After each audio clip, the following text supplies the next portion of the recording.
وقال تعالى يا أيها الذين آمنوا صلوا عليه وسلموا تسليما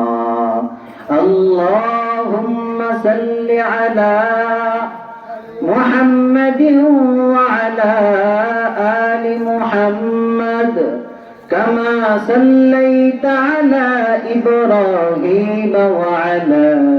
آل إبراهيم إنك حميد مجيد اللهم بارك على محمد وعلى آل محمد كما باركت على إبراهيم وعلى آل إبراهيم إنك حميد مجيد